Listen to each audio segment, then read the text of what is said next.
So these videos are going to be for Wednesday's task, where we will be looking at pages 33 to 48 and answering text-dependent question number 3. As you guys can see, it's exciting times. We're near the end of the book, just a few more pages to go, and we are in a really interesting part to see what happens with the Logan family. In the last videos, we answered number 2. We were looking at why does Cassie almost feel sorry for TJ, and we know that we're seeing what Jeremy was talking about as far as how he's being treated by the Sims brothers, MW and Melvin, and we see that, or RW and Melvin, sorry, and we see that they're not really truthful friends, and Cassie gets a glimpse of how alone TJ looks. So now we're at this next question of why do Nightmen arrive at the Avery house, and we are going to take a moment to look back to see what's been happening, because we know that really important details came up at the end of our reading yesterday. So as a reminder, we are going to be pausing at page 48, so let's look for that first. Here's 48. So we'll pause here.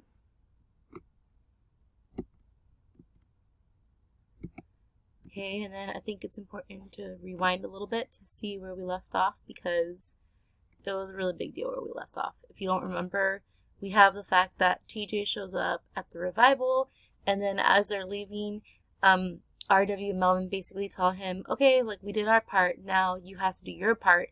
And we only get a little bit of a idea of what his part is, because they say that he has to go to Strawberry with them, and they remind him don't you want that gun that you keep looking at? Okay, so then from there we have that TJ shows up at the Logan house in the middle of the night. We don't know why necessarily in the beginning, and at first they just notice that he has this extreme injury. Okay, and then they're asking him tell us what happened, because TJ's asking Stacy for help in getting home, and let's just kind of reread a little bit of that because it's really important. Okay, so I think we're going to stop with here where it says after he left the Simses, but let's start on page 32 actually. Okay, so we have the fact that they broke into that store in Strawberry. If you remember, that's where Cassie noticed that the clerk was being really rude and ignoring them, and that's where he told her basically to get out because she was uneducated. So that's the same store. So it says, then RW and Melvin went over to a wall cabinet and tried to break off the brass lock. After several unsuccessful minutes, RW swung the axe sharply against the lock and it gave. But as Melvin reached for the metal box, inside, Mr. Barnett appeared on the stairs, a flashlight in his hand, his wife behind him. Okay, so the owners of the stores arrive as RW and Melvin are attempting robbery, basically. For a long moment, no one moved or said a word as Mr. Barnett shone the light directly on TJ and then on RW and Melvin, their faces darkened by the stockings. But when Mr. Barnett saw the cabinet lock busted, he flew into frenzied action, hopping madly down the stairs and trying to grab the metal box from Melvin.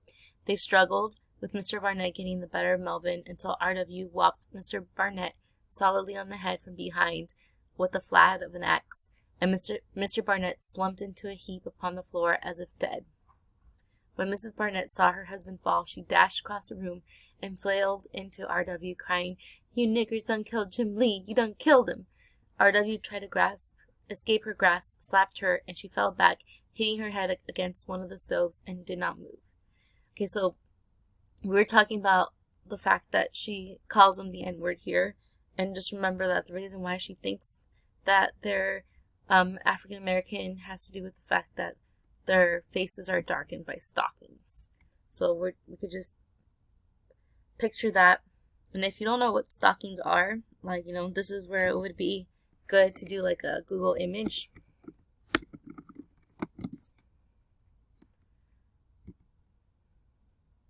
So these are stockings, right? So we know that they're wearing these stockings, which means that their faces, they don't know whether they're white or not. Okay. So here's where we left off.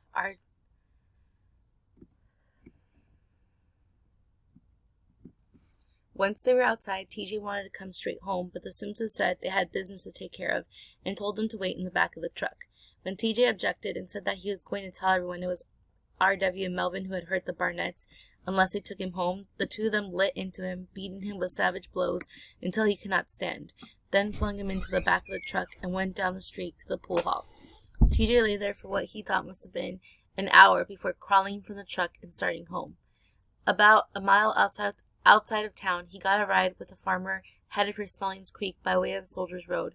Not wanting to walk past the Simmons' place for fear of R.W. and Melvin had taken the Jackson Road home, he did not get out at the Jefferson Davis School Road intersection, but instead crossed Soldiers Bridge with the farmer and got out at the intersection beyond the bridge and walked around, coming from the west to our house.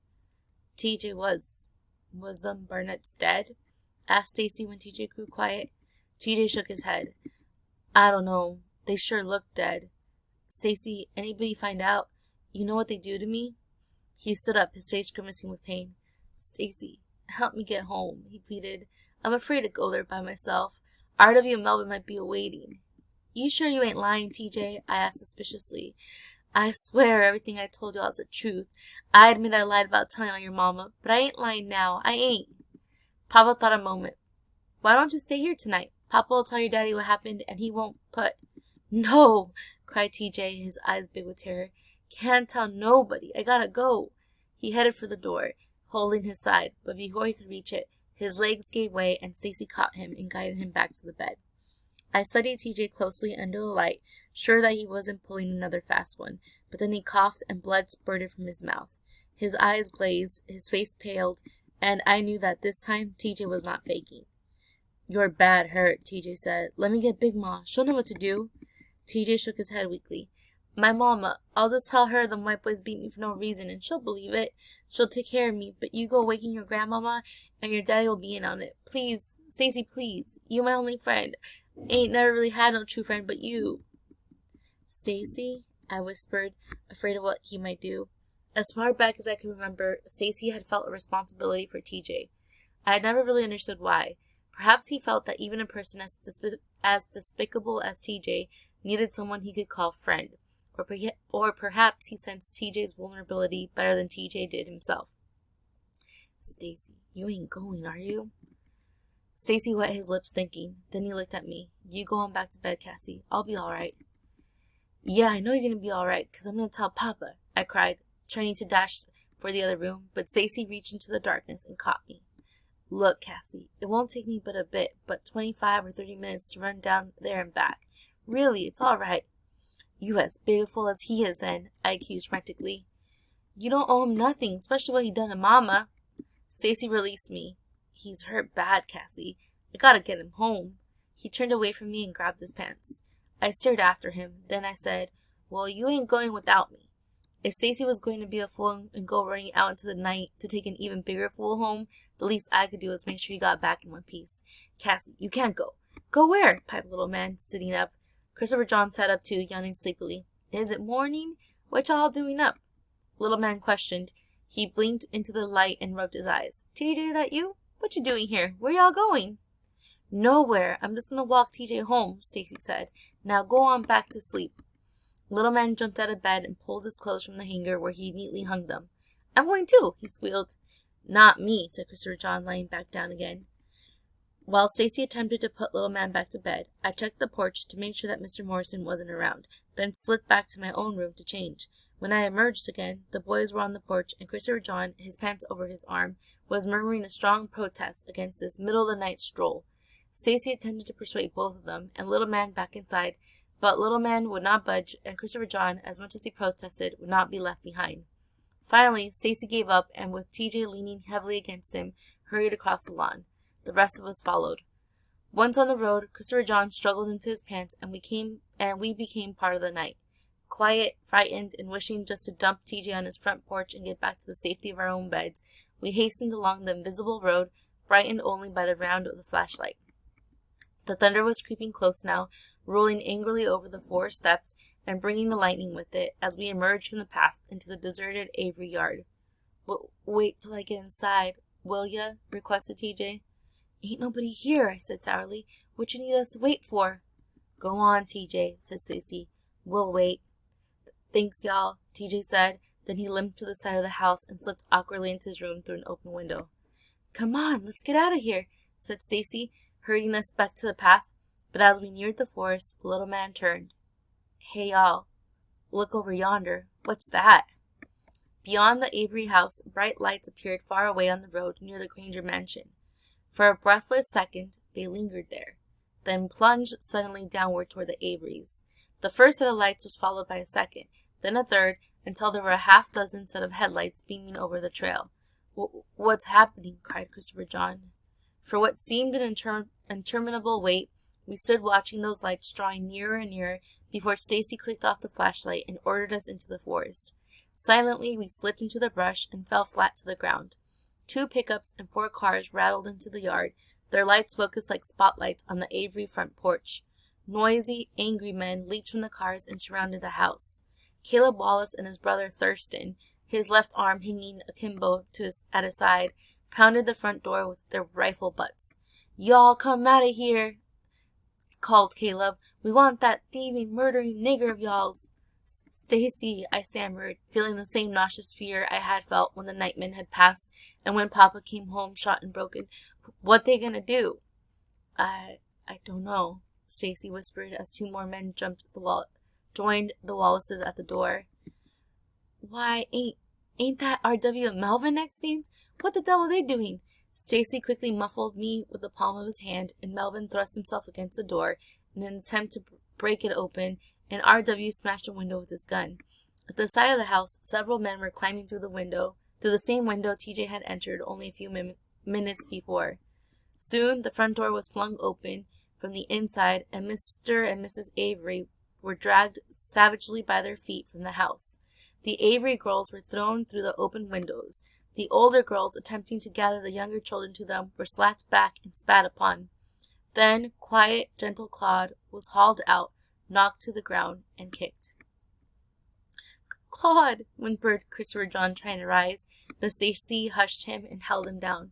We gotta help, Stacy rasped, but none of us could move. I watched the world from outside myself. Then TJ emerged, dragged from the house on his knees. His face was bloody, and when he tried to speak, he cried with pain, mumbling his words as if his jaw were broken. Mr. Avery tried to rise to get to him, but was knocked back. Look what we got here, one of the men said, holding up a gun. That pearl-handled pistol from Jim Lee's store. Oh, Lord, Stacy groaned. Why didn't he get rid of that thing? TJ mumbled something we could not hear, and Caleb Wallace thundered, Stop lying, boy, 'cause you in a whole lot of trouble. You was in there, Miss Barnett, when she come to, and got help, said 3 black boys robbed their store and knocked out her and her husband. And R.W. and Melvin Sims seen you and them 2 other boys running from behind that store when they come into town to shoot some pool. But it was R.W. and Melvin, I started before Stacy clasped his hand over my mouth again. Now who was the mother too, and where's that money y'all took? Whatever TJ's reply, it obviously was not what Caleb Wallace wanted to hear, for he pulled his leg back and kicked TJ's swollen stomach with such force that TJ emitted a cry of awful pain and fell prone upon the ground. Lord Jesus, cried Mrs. Avery, wrenching herself free from the men who held her and rushing toward her son. Don't let him hurt my baby no more. Kill me, Lord, but not my child. But before she could reach TJ, she was caught by the arm and flung so ferociously against the house that she fell dazed, and Mr. Avery, struggling to reach her, was helpless to save either her or TJ. Okay, so we have a very intense scene that's taking place, and we're going to pause here for the moment so that we could kind of gather our thoughts, but just to ease the tensions a little bit, we are going to be highlighting what we can that answers question number 3 about why do nightmen arrive at the Avery house. So now we kind of have a full picture of why they're there.